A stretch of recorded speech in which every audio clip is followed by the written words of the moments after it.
So let love have its way with your heart. Well, are you serious right now? Love calls, love calls. Thumbing through some racks, looking Mr. Love call. Let me check it now. Says she on the 6. I told her call me. I'm off 7 Mile. Baddies with me linking up. Probably want me settled down. Yeah. Ooh. Yeah. It's cold. You can put on your feet. It's cold outside. Yeah. Oh, I have my AC on. Oh, cold out there. What's going on? What's going on, bro? I'm good. Niggas took forever. How you doing? Niggas took forever. Bro, my bad. I was in this meeting. I'm like, bro, I gotta go. You did say you had work though. Yeah. That's I'm like saying it that. went good though. Well, it was administration work. It was administration. So Bro, I finished it. what you got on the floor today? Nothing. I'm finna. You got a Switch? Nintendo Switch? Hey, the gun. I was like, Dog. no. Why would I say that, bro? I was like, hold on now. I'm dead. No, I gotta. I just use Xbox? my iPad.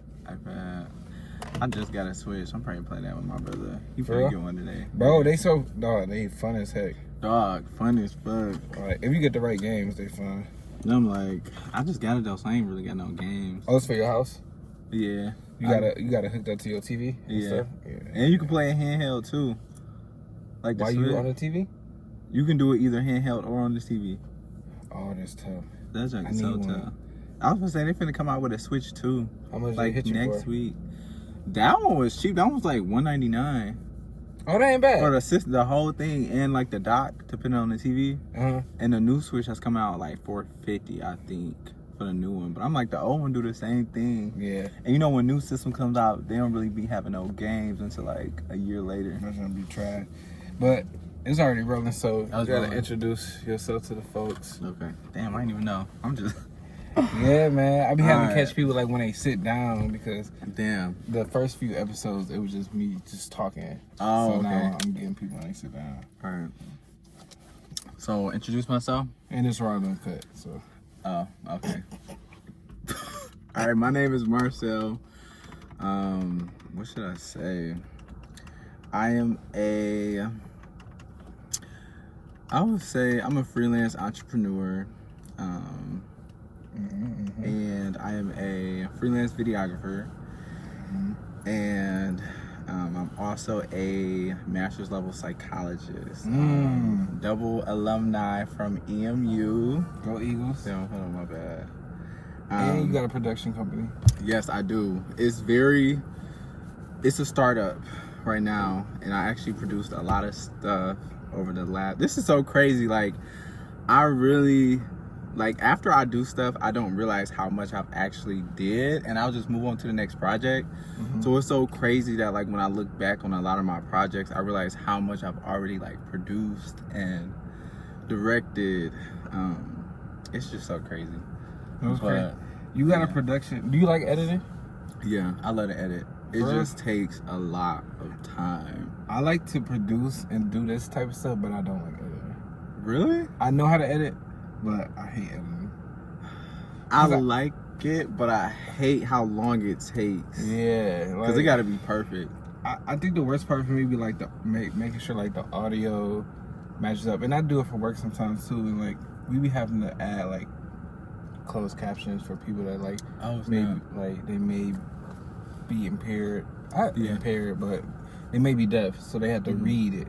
So Yeah. like that'd be like the worst part. But Oh, yeah. okay, let me see my opening questions for you, dog. Yes, sir. What you got for me?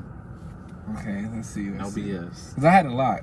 'Cause you do a lot, so like, I got different segments for you. Oh, shit. So Oh, you ready? Okay. yeah, I'm ready, too. let's see. What moment made you realize you could tell stories visually and emotionally? Oh, wow. That's a really good question. I think it's just my very vivid and creative mind. Like, I love to create, or I love for people to see what I'm seeing. Like, I love for people to be able to experience and feel exactly what I'm seeing. And I think that's what a lot of directors, videographers, photographers actually want. consumers or their viewers to see, and that's something that I love to do ever since I was like younger. Like really just like to think of it in a very small light, me cleaning up my room and like this is so crazy. It's like in a way that you like imagine. yeah, and then like calling somebody in like, look what I just did. But they be like, man.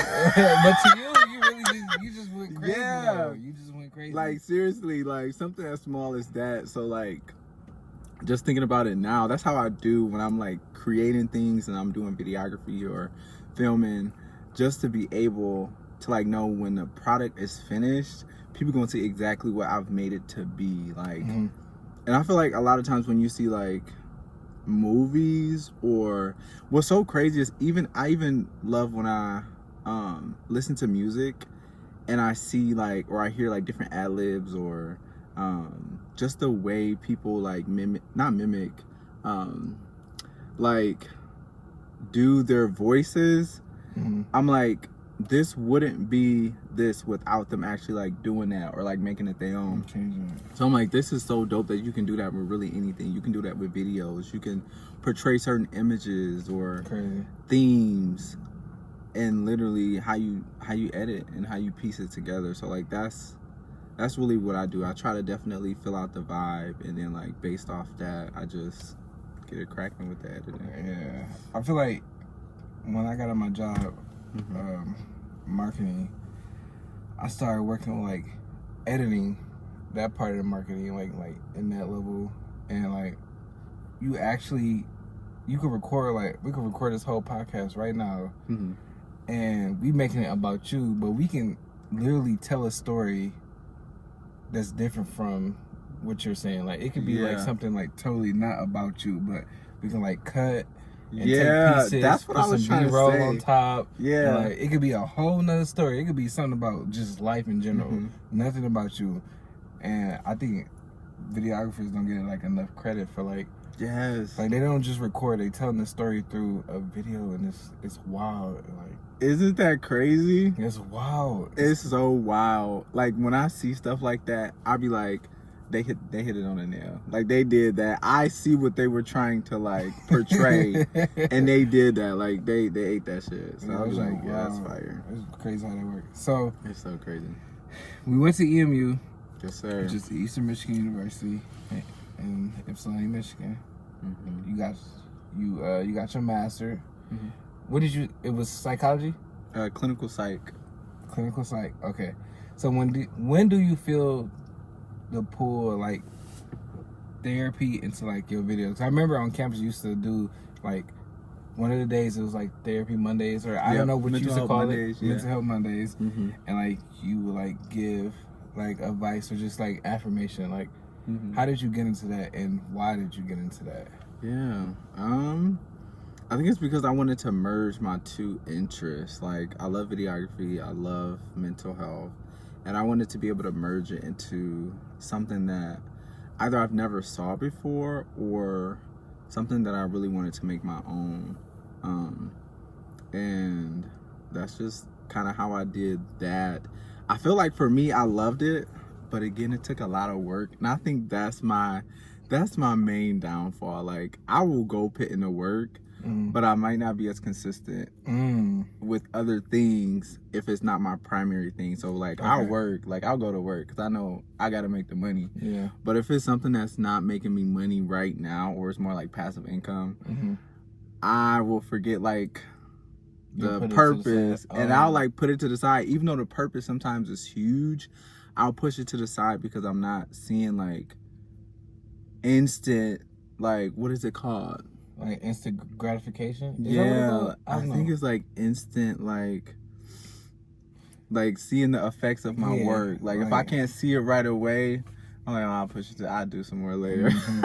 That's what's wrong with me now. But like that's one thing that I'm starting to like figure out, is that I'm that type of person, and I want to be the person that can work on their craft without necessarily seeing like, you know what I'm saying? The immediate results. Because I'm like, I know my work will affect people in so many different ways. So I don't necessarily have to see that right now. And I think that's what's helping me like learn, like, it's okay. I don't have to see those immediate effects. I can work on my craft little by little, steady by steady.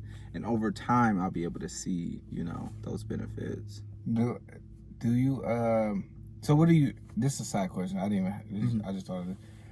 What do you do it for? Like the podcast, like I was talking to somebody and I was like, it was like, what are you doing it for? Are you doing it like to get big? Are you doing it to have, and I was like, when I made it up, I was listening to Kim and I was lit and I was just talking to somebody. So I think for me, I'm just doing it to have fun, just to talk to different people in like different spaces. Like you, Dane, are a creative director, your own production. I met somebody that played pro football is coming. It's just like meeting different people and just seeing like what they do for work and just talking to them, I think. And then it inspires other people. Like I got a fraternity brother who he worked in tech and like he inspired me to like get more certs and like tech and stuff like that, tech marketing. So like just like inspire other people. Like it might be somebody that's like trying to do what you do, or it might be somebody that like did it but they lost the love for it, or they just stopped doing it. And when they see a video, like it could be one like, they might see it and be like, oh crap, like. Yeah, that's dope. Like I'm actually so proud of you for starting this podcast. Like this is crazy. This is actually really dope, and like just seeing it motivated me to like step back in my bag with content, because I had really stopped for a while, but like it really just motivated me to do more. So I'm like, you can touch so many people by just living in your purpose and doing what interests you, what you're called to do. So I'm proud of you for really like starting this up. Like this is dope. You know what's crazy? Before I got my job now,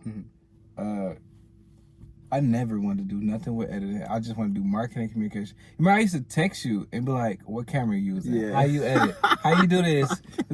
He said, bro, just pull up. And I never pulled up because I was never serious. But I used to literally always text you about it because you were doing your stuff. And I'm like, oh, I just got the camera. What I need to do? Yeah.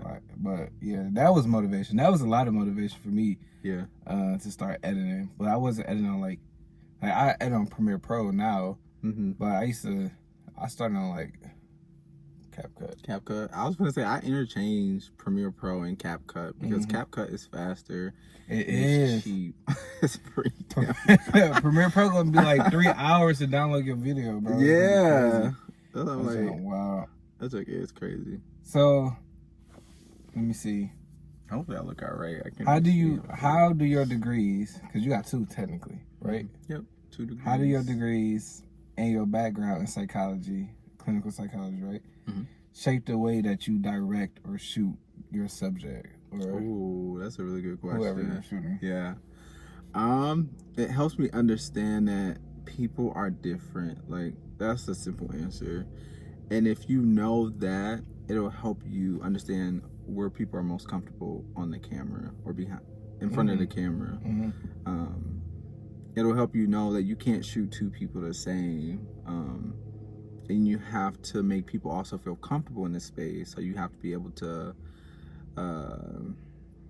what's the word? You have to be flexible. Okay. Be able to understand people in different spaces and accommodate that. I think that's where you get the best work. That literally just made me think of the influencer when we was filming. And we had, was it 8? Yeah, 8 influencers. All totally different personalities. Nobody was the same. That but they was were crazy. It was. We filmed all that in one day.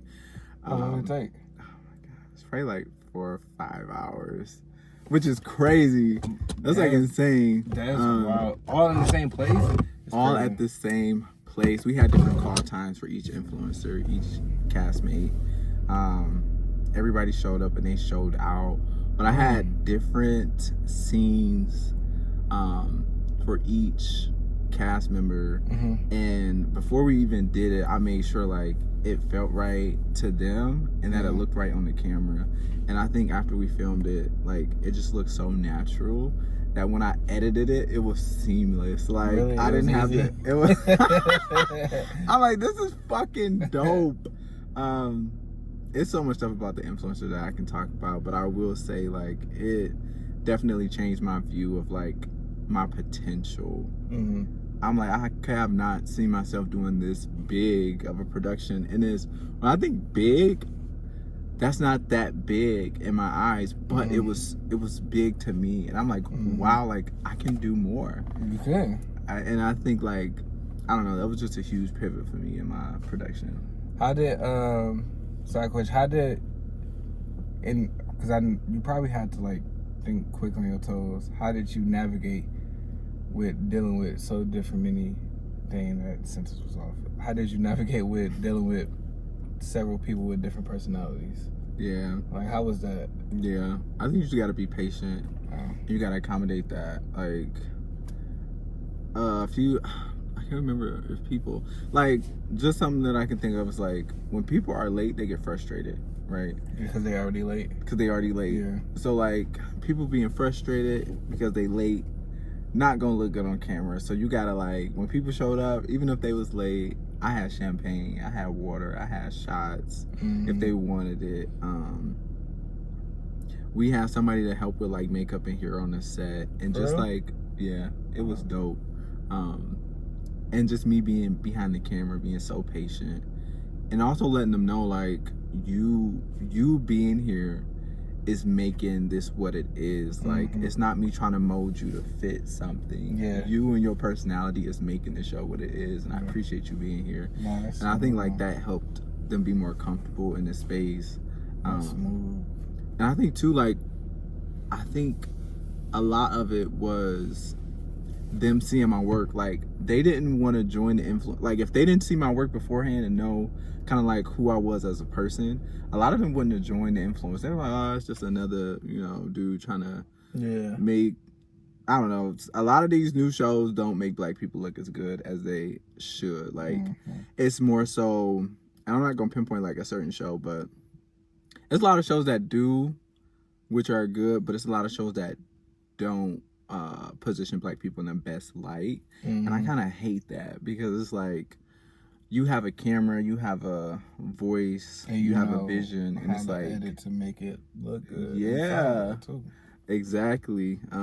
So I think when people saw how I edited too, or like how I portrayed people on the internet, it was like, okay, I can trust him with like me and this vision. Like, he won't use this in a bad light just for it to be clickbait. Like, this is more so, this has purpose behind it, and I think that's what made it go up for. I think it had close to a little bit over 10,000 views on Instagram. People was just sharing it once it dropped. People was sharing it. It's like, where the fuck is the show? And I was so mad, because I'm like, YouTube? It was on YouTube, Instagram, TikTok, Facebook. It's crazy. Like, you edit this stuff, but you still gotta manage where it goes. And exactly. That was the hardest part, because I said I want this streamed on like an actual streaming service. Like, I just don't want it on YouTube. I want it streamed, because I put a lot of work into it, and I want a lot of people to see it. And I'm like, this would be dope. Like, this would be the next step for this production, is to be on some type of streaming service. But I didn't actually get to filming the show. That's where a lot of people are probably like, where's the show? Yeah, that's not crazy. I didn't get to Especially the show. When you see a good clip and you be like, oh, yeah, Like, where's that? Where the link at? Bro, I'm telling you, I went as far, and there was a lot of, I'm actually so mad about it. It was a lot of decision making in the process of actually just like postponing it and then canceling it, because we postponed the filming of the show for like months, until an actual decision was made to indefinitely like cancel the show. But it made me think, like, even when you look at like bigger productions and movies, they get canceled too for like different reasons. And you be looking like, why did show get canceled? Why this movie, whatever. And like, it's just how the game works sometimes. But I think something bigger and better. And I'm not gonna say I'm totally done with the influencer either, because especially when you're doing it by yourself and it's coming out your own pocket. Dog, yeah, I was like what's it called? Like, I funded it. It was self-funded. I was like the director, the producer. I had 2 talented dudes help me with really just like I would say co-producing it, and like throwing out ideas to help me. But I would say like on the actual set and behind the scenes, I was doing really everything by myself. Crazy. And when you're a one-man show, it's really hard to keep that momentum, especially with like other things that was going on at the time. I feel that because I hate the editing part. I went to this place last week. I'm not gonna say who it was, but my manager, he's very supportive. He's like, you're doing a good thing, right? Like, even if it's an influencer, celebrity, still reach out. Right, yeah. So I seen this one influencer that I really wanted on the show. I DM'd this person first. They never got back. But I'm going to get there eventually, where I'm going to get people of, that's influencer that would like to be on the show, hopefully. I seen that person out last week, and I didn't want to walk up to him. I think I already said the gender. I didn't want to walk up to the person because I'm like, we out. They probably having a good time. But the person, one of the persons people I was with, they were like, I'll do it for you. So they went up and like introduced themselves and was like, yo, my boy got this podcast. He love for you to get on. He just talking about like real stuff, journey, career.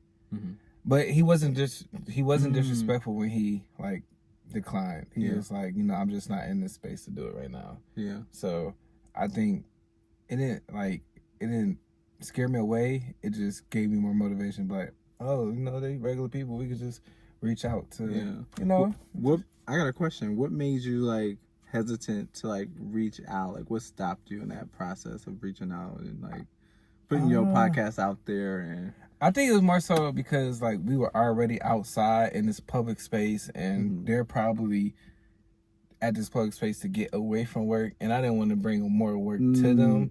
So I discouraged myself in doing it because I'm like, but also rejection too, because I didn't want to get rejected in a public space in front of people. But you got to put yourself out there regardless. Yeah, definitely. Like I feel that. Like I feel like it's so many like pieces of the story where like you're like, oh dang, should I not? But like I'm glad that you had somebody with you to like eventually like bridge the gap and see if it was possible, because like you missed 100% of the shots you don't take. So it's crazy. They not even. This is my first time hanging out with this person. The person I went for my first time ever hanging out with them. Like we never talked outside of like friendship or work. Like we met. Well, we didn't meet. I know who the person is, but we end up in the same place at the same time. We were just talking about it. But no, that's crazy too. How you said like y'all ended up in the same place. The same like night. The influencer. Yeah. After you was already thinking like, hey. I already DM'd him like the week before, and then that's I'm like, that's crazy. That might have been fruition. Crazy. I know you travel. Where's one place that like changed your perspective of like life, or just like creatively, or just like, man, that's been crazy. Like I know when you told me about Toronto, when you went, I ended up going. That's real. Hey, I was just finna say Toronto. Like Toronto for sure. That was my first solo trip ever. Like I ain't gonna lie, I wasn't finna go solo. Like I booked everything, and then like got cold feet and tried to invite more people because like I didn't want to go alone. And I'm like, what the fuck am I doing? Like, bro, just do it. Like, dog. And I had the most fun I've ever had. Like, if you, like, this is a message for anybody watching this. If you want to take a solo trip, like, take the solo trip. Don't, like, if the only thing is holding you back is money, I can see that. But if you got everything lined up and the only thing holding you back is fear, take that trip. Like, take that trip, please. There's no way you shouldn't take it. Like, Toronto is a short story. I ended up meeting. So you know how we got like a, like a Stevie Wonder. We got like a Ray Charles. We got a what's the Jamaican guy that just got out of jail or prison, and everybody listens to something Cartel or like X. I don't know his name, but anyway, basically those people, I met that person of Canada. For real? So randomly, we went there for Caramata, me and my boys. We were walking in this parking lot, and I think we just held the door open for him. He was like, "Man, I really appreciate y'all." He's like, I was going to the mall to meet my best friend. He like, come to the bar with me. It's across the street from the mall. So we come, and he like, let me buy y'all a drink. We like, okay, all right. But some guys came up. He like, y'all just met a legend. Y'all just met, one of the greatest people y'all could ever meet. He like, come to my show on Sunday. We came. Wait, who was that? That mentioned that? Like, come to my show. A person. Somebody who's rapping or like. No, he the artist. He said, come to my show on Sunday. We came, and it was a good performance. After, he let us meet one of the directors of this documentary. It was either Netflix Canada or it was this other company. But he introduced us to the directors, and he was like, they're doing a documentary on my life. I want y'all to come to the private screening. So this was in August. The private screening was supposed to happen in September. It ended up happening in December. And me and my boy, we drove up there to Toronto for the private screening. We brought flowers, and they did like a whole documentary. And I think we was the only ones that brought like flowers, just because like a celebration.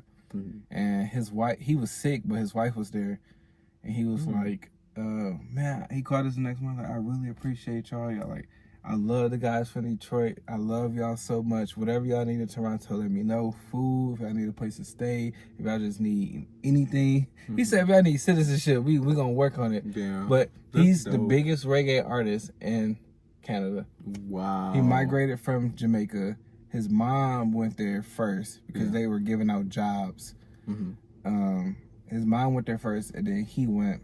I think he went to the store, got like an instrument just because, and started man. But he one of the biggest reggae artists in Canada. That's fucking lit. You like know that's the littest shit. Like seriously. He went across the country. He went like international. Like wow. It was crazy. So that's crazy. I'm gonna reach out to him probably next month. I want to do like a special with him. That's fucking dope, bro. Oh my god. Toronto, dog. That traveling. Yes, bro. I'm praying for that fruition too. Like the fact that you was in the right place at the right time. Crazy. Like that's dope. I care love about that. it. Care about it is a good thing. Oh so, my gosh. I know it's getting long. It's supposed to be 10, 15 minutes, but we vibing. What was the scariest part about starting your company, your production? And like shooting too. Like yeah. Oh my gosh. I have to give this to my sisters.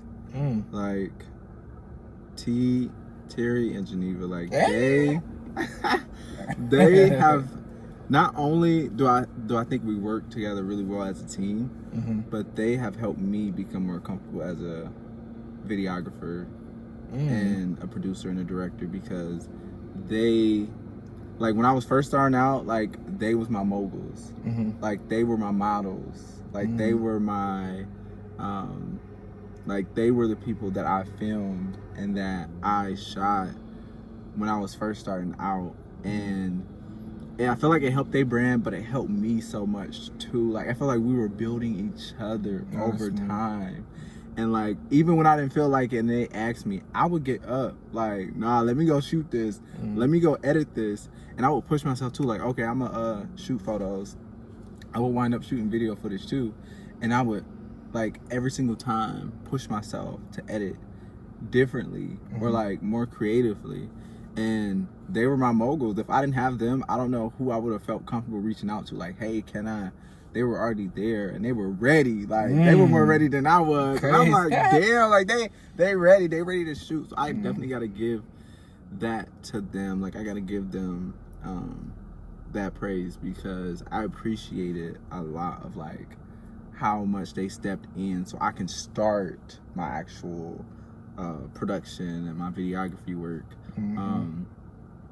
But yeah, I was definitely scared. Like I was scared for people. I was scared to put it out there. So once I started filming it and editing it, like I was scared to put it out there for people to see.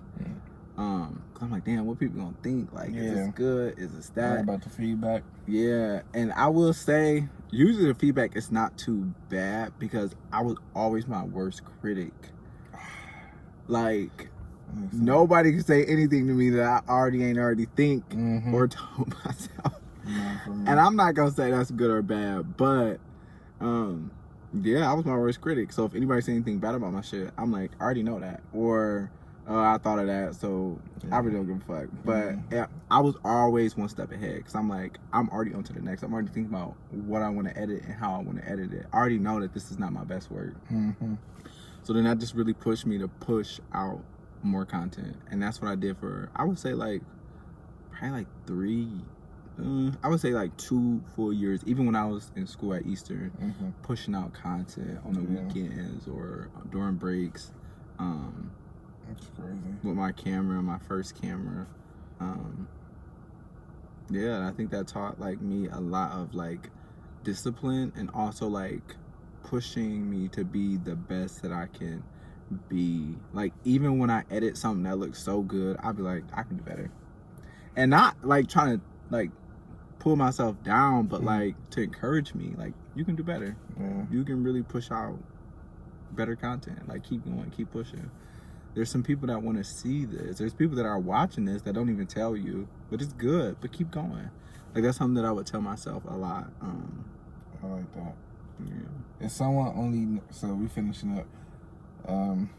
If someone only knew one piece of your story, what do you hope it would be? Oh, wow. Ooh, that's a good question. I would want people to know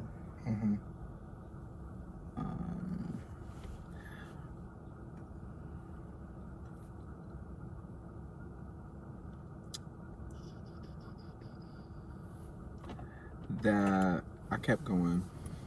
And I know that's probably cliche, but the word perseverance sticks out for me when I think of like that. And what I mean by that is, I would have said like that I come from humble beginnings. A lot of people come from humble beginnings. I would like people to know that I would be successful one day, but that's a given. I think to know that I persevere, it means a little bit more to me, because it portrays that even through like the hardships, even when things get bad, even when, you know, I feel like I can't do more, or I hit a roadblock in my creativity, or I feel like I'm stumped in my career, or whatever it is, I still have the will to keep going and keep trying. And I think that's what I love about me. A lot of people say that about me, and I actually didn't see it at first, but now I do. So that would be, you know, what I would say. What about you? What would you want people to like, you know, remember you by? What would be your main like thing? I would say my work ethic.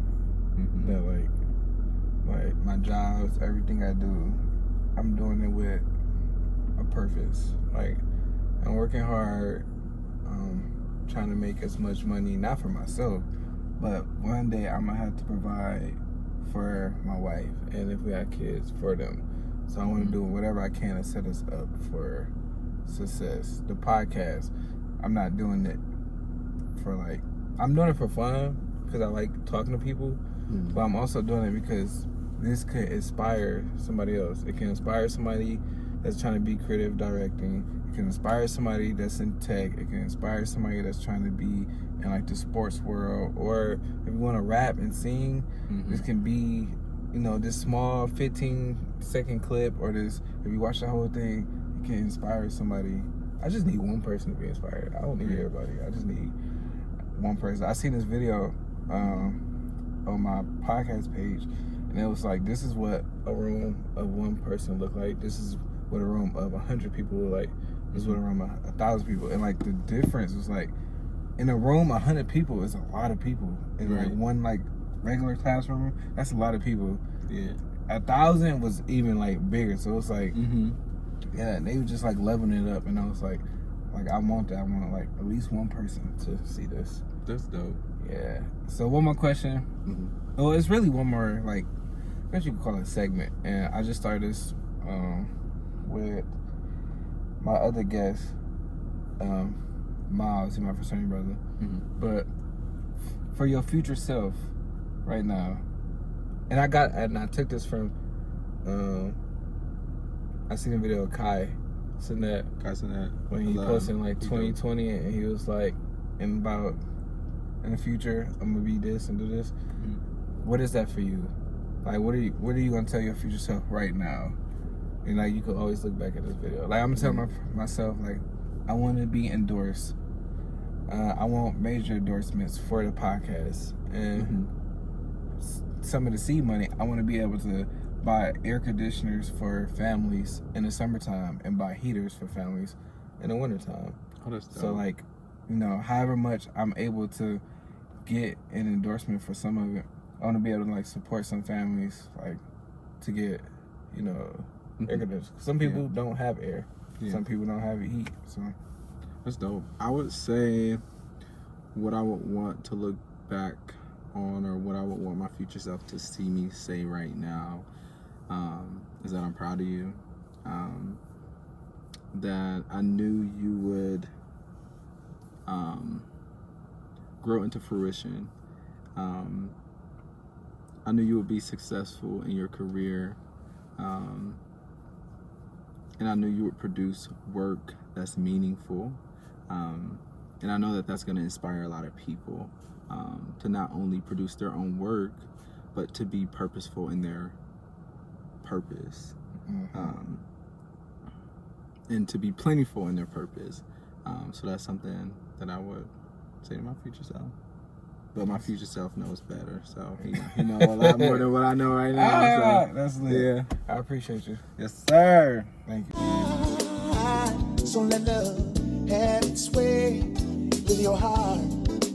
Oh, are you serious right now? Love calls, love calls. Thumbing through some racks, looking Mr. Love call. Let me check it now. Said she on the 6, I told her call me. I'm off 7 Mile. Baddies with me linking up. Probably want me settled down.